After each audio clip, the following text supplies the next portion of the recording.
Picture yourself standing in a candlelit hall in Rome, 1497. The air is heavy with incense, the sweet smoke twining with the sharper scent of roasted meats and spiced wine. Velvet drapes hang from the walls, their folds catching shadows from flickering torches. At a long table, goblets of gold shimmer with dark red liquid. Musicians strum lutes, their notes mingling with the low murmur of conversation. But beneath the laughter, something feels wrong. A servant's hand trembles as he pours wine. A guest coughs, clutching his chest before his head sinks forward into the feast. Panic erupts. Some rise, others collapse, and the music dies in a discordant shriek of strings. The Pope's guests are choking on more than their supper. For in Renaissance Italy, the banquet table was as dangerous as the battlefield. Wine could be as deadly as a sword, and a smile across the table could mask the hand that signed your death warrant. Nowhere was this truer than in the orbit of the most infamous family of all, the Borgias. Feared, admired, and reviled, they ruled Rome with velvet gloves that concealed iron claws, and, some whispered, with cups laced in venom. Their story is a dark theater where ambition danced hand in hand with death, and where the art of poisoning became an extension of politics. This is not just the tale of a family. It is the story of Renaissance power, where a goblet of wine could crown a king or end a dynasty. Rome in the late 15th century was a city where marble basilicas and crumbling ruins coexisted with filth, disease, and danger.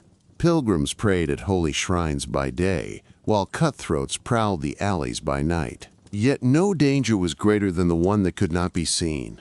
The clear drop in a goblet, the powder stirred into a broth, the slow-working venom slipped between bites of roasted pheasant.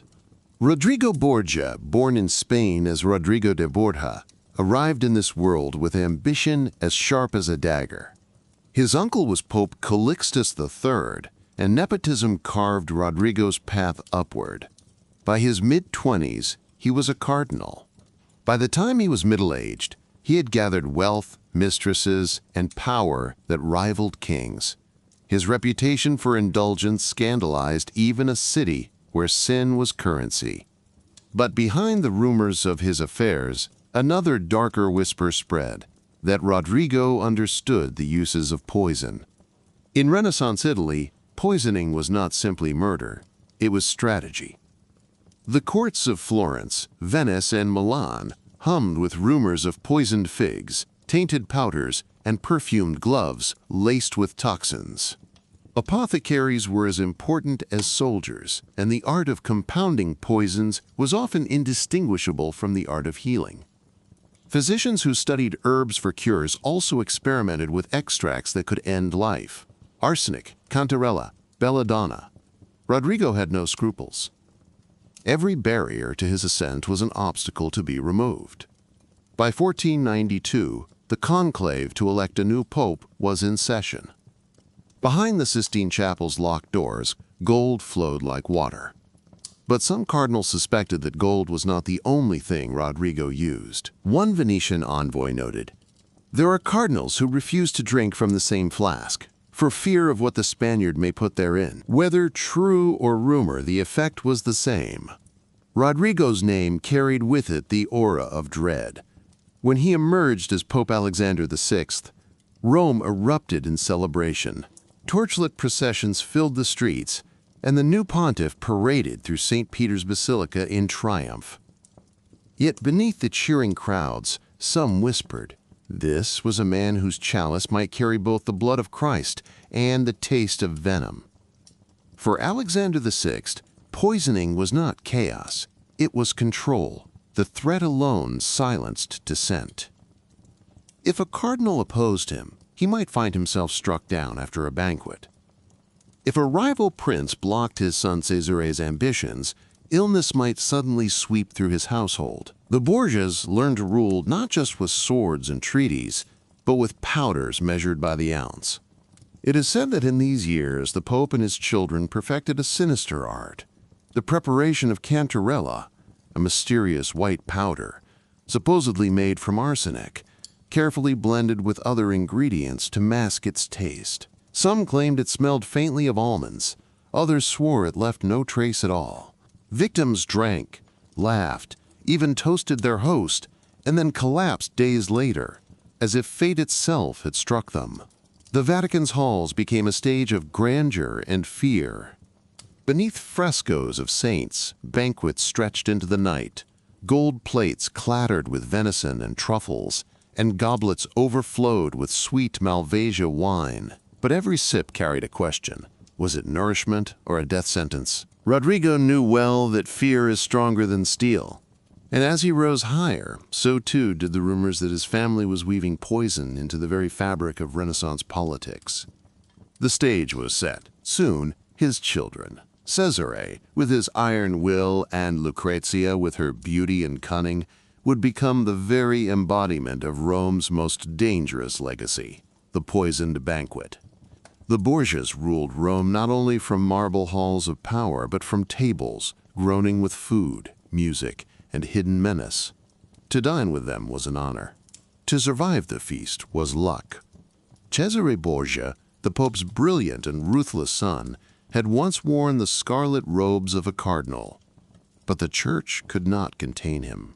He shed the cassock like a snake's skin and took up the sword. With his dark eyes, tall frame, and disarming charm, he moved through Rome like a panther. People feared him, but they also adored him. Caesar was the embodiment of the Renaissance prince, elegant, cultured, and merciless. And, some whispered, he was the true master of the family's poisons. His sister, Lucrezia, was equally infamous.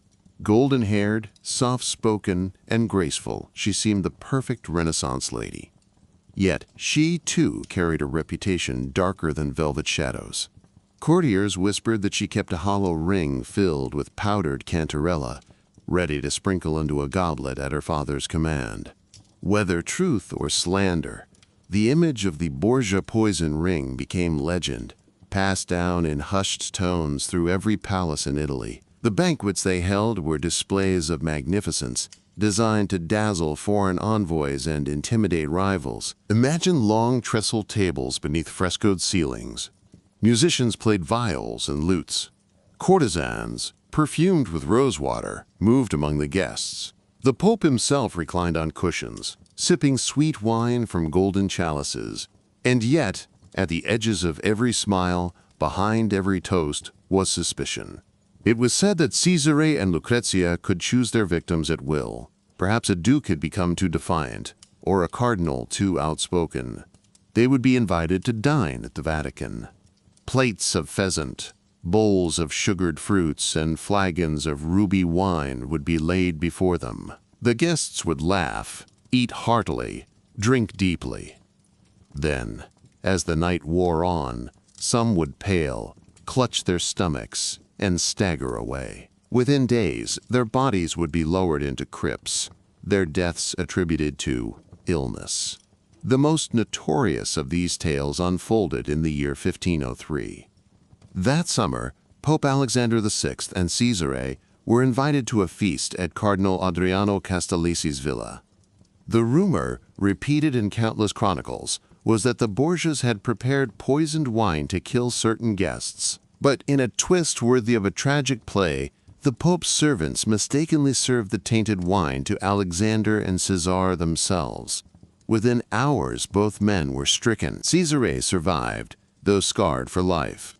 His father, the mighty Pope Alexander VI, did not. Was it truly poison that killed him? Some chroniclers insisted it was malaria. Others swore it was his own concoction turned against him. What mattered was not the truth, but the legend, that the Pope, who had used poison to secure his family's power, had himself been undone by it. But the banquets of the Borgias were more than simple murder. They were instruments of theater. By killing discreetly, without blood or spectacle, the family demonstrated control over life and death itself. No one could be sure when the hand of poison might strike.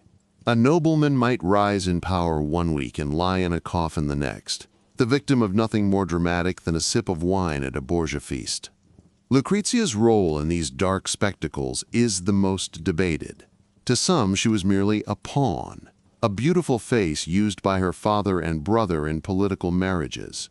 To others, she was a willing accomplice, a hostess who presided with angelic serenity while guests unknowingly drank from poisoned cups. Venetian ambassadors swore that her smile concealed daggers sharper than steel. The truth may be lost, but the shadow of poison clung to her name forever. Thus the Borgias ruled not only by sword and papal decree, but by goblet. Their banquets became whispered warnings across Europe.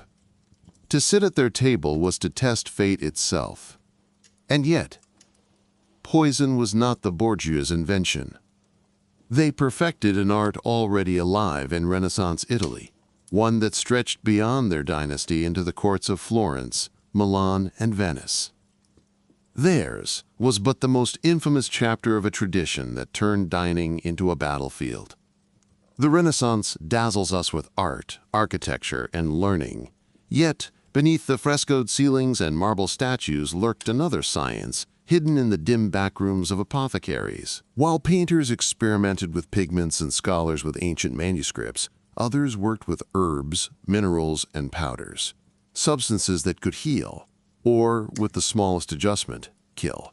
In Rome, Florence, and Venice, apothecaries were as dangerous as they were necessary.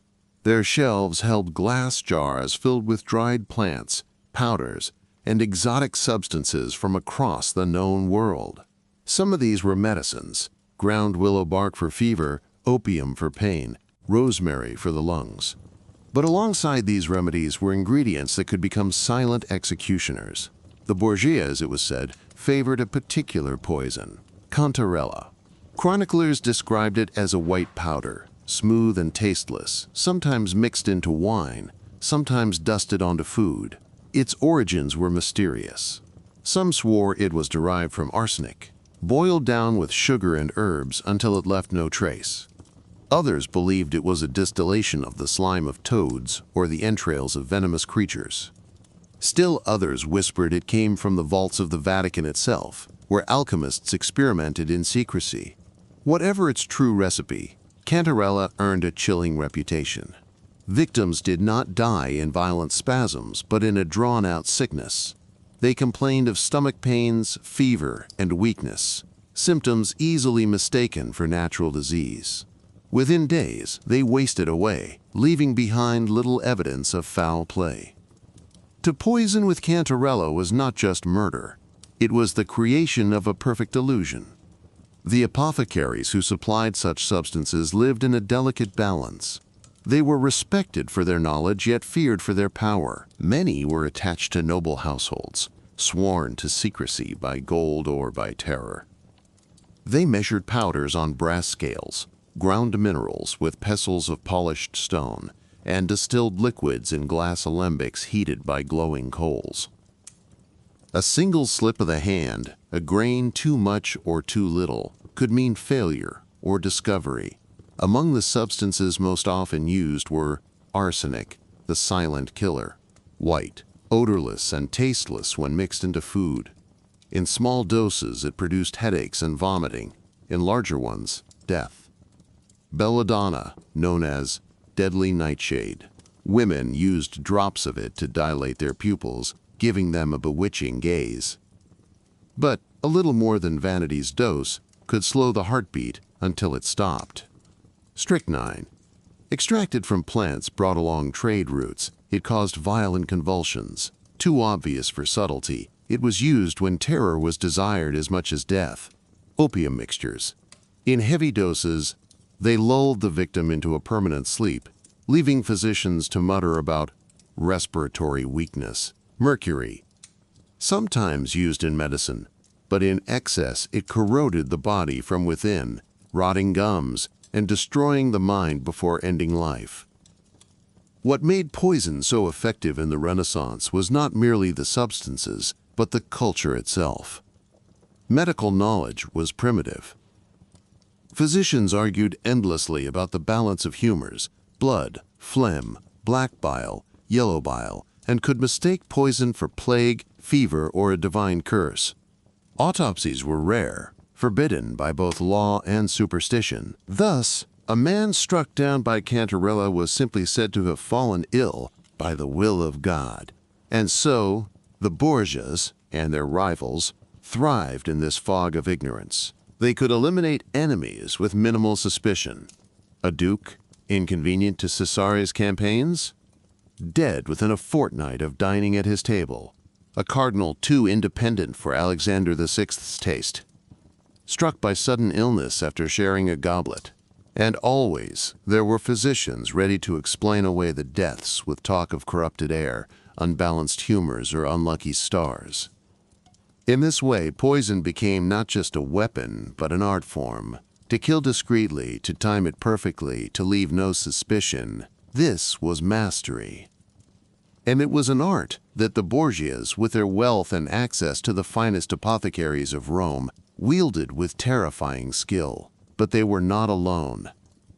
Across Italy, other families, the Medici in Florence, the Sforza in Milan, the Este in Ferrara, all played the same game. The Renaissance table was a stage, and poison its hidden script. In the Renaissance, power was fragile. A single treaty could collapse with the death of a prince. A single marriage could determine the fate of nations. The Borgias understood this better than anyone. And so, when a rival threatened their ambitions, they did not always send assassins in the night. Sometimes, they simply sent invitations. One of the earliest and most infamous cases whispered through Rome was the death of Giovanni Borgia, Duke of Gandia, the Pope's own son. In June 1497, his body was pulled from the Tiber, his throat slashed, his body pierced by 9 wounds. At first it was thought that Giovanni had been slain by rivals. But whispers soon pointed elsewhere. Caesare, his ambitious brother, was said to have orchestrated it, not with poison, but with steel. Yet the climate of suspicion was so thick that many assumed poison must have played its part. If the Borgias could strike their own blood, what chance had their enemies? Their enemies were many. Take the Orsini, an ancient Roman clan whose power threatened Caesare's campaigns. Banquets became traps. At one feast in 1502, Cardinal Orsini fell ill after dining with the Borgias. He lingered in torment, his strength fading, until he died. Rome muttered of Cantarella, though no proof could be found. His death crippled the Orsini faction, clearing Caesare's path. Then there was Alfonso of Aragon, husband of Lucrezia Borgia. Their marriage had been meant as an alliance between papal Rome and Naples. But alliances shifted quickly. Soon, Alfonso was no longer convenient. One summer evening in 1500, he was attacked on the steps of St. Peter's. Though wounded, he survived, only to die weeks later in his bed. Officially, his death was from complications. Unofficially, many whispered that poison finished what the assassins began. The Pope's own son-in-law had been eliminated, as neatly as a pawn removed from a chessboard. The Borgias' reputation grew with each sudden illness. It hardly mattered whether they were guilty of every poisoning. What mattered was fear. Diplomats sent to Rome trembled at banquets. Foreign princes hesitated to oppose Alexander VI, lest they find their cups tainted. And yet, the Borgias were not unique. Poison was the silent language of Renaissance politics. The Medici of Florence, masters of banking and diplomacy, were accused of using subtle powders against rivals. The Sforza of Milan, whose dynasty rose and fell with dizzying speed, were said to favor poisoned fruit. Even the mighty Venetians, those merchants of empire, were rumored to stock arsenic in their arsenals as readily as gunpowder. But none matched the Borgias for infamy. They turned suspicion itself into a weapon. To kill openly was to risk rebellion. To kill with poison was to rule through dread. If your enemy believed you capable of slipping death into a goblet, you had already won half the battle. Perhaps the greatest irony came in 1503. Pope Alexander VI, the spider at the center of this poisoned web, fell victim to the very tool he had perfected. At a banquet, he and Caesarea were struck with sudden illness. Some said they had poisoned wine intended for others, but by mistake drank it themselves. Caesarea recovered, though weakened for life. Alexander did not. The Pope, who had outlived scandals, wars, and assassinations, succumbed in his own bed, swollen and blackened, his body so foul that attendants struggled to bury it. Was it poison? Was it malaria? Rome did not care. To the people, justice had spoken. The master of poisoned banquets had been devoured by his own feast.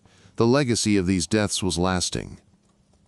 With every rival who fell, the map of Italy shifted. Territories passed to Caesare's control. Cardinals loyal to Alexander filled the Curia. Alliances bent toward the Borgias, favor. Yet with every death, too, suspicion deepened, until it became impossible to separate truth from rumor. And in that uncertainty, the Borgias thrived. But fate is not kind to those who build empires on shadows. For even as Caesar rose to the height of his power, the same whisper that had destroyed his enemies began to gnaw at his own house. Could a family that lived by poison escape a poisoned destiny? By 1502, Cesare Borgia was at the very height of his power. He had carved a duchy for himself out of central Italy, scattering rival lords like leaves before the wind. Chroniclers described him as a figure both feared and admired, the living embodiment of Machiavelli's ideal prince. In Rome, Pope Alexander VI appeared untouchable, presiding over the Vatican like a Renaissance emperor. Banquets still flowed, and the glow of candlelight still gleamed on goblets of gold. But the same instrument that had lifted the family to dominance now began to corrode their foundation. The first cracks came with whispers too loud to ignore. Foreign envoys warned their masters never to dine with the Borgias. Cardinals avoided the Pope's table, feigning illness. Even allies grew uneasy. Poison had made the Borgias powerful, but it also made them isolated. When every feast was a possible trap, trust dissolved like sugar in wine. The turning point came in August 1503 at the villa of Cardinal Adriano Castellesi. A feast had been arranged, one of those glittering nights where power and diplomacy mingled with roasted meats and sugared fruits. According to rumor, Alexander and Caesarea had prepared poisoned flasks intended for certain inconvenient guests. But whether through a servant's mistake or cruel irony, they themselves drank from the wrong cups. That night, the Pope and his son were struck with violent illness. Cesare writhed in fever, his body drenched in sweat, his once handsome face scarred forever by the sickness. Alexander fared worse. His skin swelled and blackened, his breath came in ragged gasps, and the stench of decay filled his chambers before death even claimed him. Within days, the mighty Pope who had ruled with velvet glove and poisoned chalice was gone. Rome reacted with a mixture of horror and grim satisfaction. Many said God himself had judged the Borgia Pope, striking him down with the very weapon he had wielded against so many others. Others muttered that malaria had claimed him, spread by the swarms of mosquitoes that infested the city in late summer. But in truth, the cause hardly mattered. What endured was the legend. The Pope had been undone by his own poison. Caesar, though alive, was never the same. His illness left him weakened at the very moment he needed strength. Without his father's protection, the tide of politics turned swiftly against him. The new Pope, Julius II, was his bitter enemy. Italian princes who had once bowed to Caesar now saw an opportunity for revenge. One by one, his conquests slipped from his grasp. By 1504, Caesar was a hunted man, betrayed by allies, despised by enemies, abandoned by fortune. He was arrested, imprisoned in Spain, and though he later escaped, he never regained his former power. In 1507, At just 31 years old, he met his end in the mud of Navarra, cut down in a skirmish far from the gilded banquets of Rome. No poison claimed him this time, only steel and circumstance. Yet even in death his shadow lingered, inspiring fear and fascination. Lucrezia, the sister most often linked to whispers of poison, survived her family's fall. Married into the noble house of Este, she became Duchess of Ferrara, where she cultivated an image of piety and patronage. Poets praised her beauty and generosity. Yet the shadow of her Borgia past clung to her like a scent that could not be washed away. To many, she would always be the woman with the deadly ring, the hostess who smiled as goblets were drained. And so the Borgia dynasty, which had ruled Rome through intrigue, terror, and the art of the poisoned feast, collapsed in a haze of rumor and retribution. Poison had elevated them, but poison also isolated them, hollowing out their alliances until nothing remained but suspicion. In the end, perhaps the most enduring poison of all was not arsenic or cantarella, but reputation. For centuries, their name has been a byword for corruption and deceit. Truth and slander are tangled beyond recovery, yet the image remains. A candlelit banquet, a golden goblet, and the chilling possibility that the wine it holds may be the last taste a man ever knows. The Borgias may have fallen, but their shadow lingered across Europe long after Alexander VI's corpse was lowered into St. Peter's. Their name became a synonym for treachery, and their alleged mastery of poison seeped into the imagination of kings, queens, and courtiers from London to Prague. In Italy, rival families had long known the silent language of the chalice. But after the Borgias, the art of the poisoned banquet became a weapon of myth as much as fact. To whisper Borgia at a feast was to make hands tremble over goblets. To accuse an enemy of Borgia methods was enough to blacken their reputation. Florence had its share of poison tales. The Medici, bankers of Europe, were said to favor subtler methods than the Borgias. Instead of theatrical deaths at banquets, they supposedly relied on powders mixed into wine or perfumes laced with toxins. The streets of Florence rang with gossip that Duke Cosimo kept apothecaries on his payroll not just for medicine, but for the quiet removal of rivals. In Milan, the Sforza court whispered of poisoned fruit. Chronicles told of Duke Ludovico Sforza, who feared assassination so deeply that he refused to eat unless his food was first tasted by 3 servants. Even then, he would sometimes push the plate away, convinced death waited beneath the glaze of honey. Beyond Italy, the fear spread like a contagion. In France, tales of the Borgias stoked paranoia at the Valois court. When King Charles VIII died suddenly in 1498 after striking his head, some insisted he had been poisoned at a banquet, though physicians recorded nothing more than an accident. The legend proved more enduring than the truth. In England, the Tudors eyed Italy's intrigues with fascination. Henry VII, cautious and calculating, surrounded himself with testers who sampled every dish. His son Henry VIII inherited both the throne and the fear. At his banquets, it was common to see servants sip from the king's goblet before it touched royal lips. The fear of Italian tricks haunted English tables for a century. Even the Holy Roman Empire was not immune. Emperor Maximilian I reportedly carried antidotes in his travel chest, along with relics and charms. His courtiers whispered that the Borgias had taught Europe a new lesson. Power was not only taken by sword or treaty, but also by drop and powder. But perhaps the most striking spread of this fear was cultural.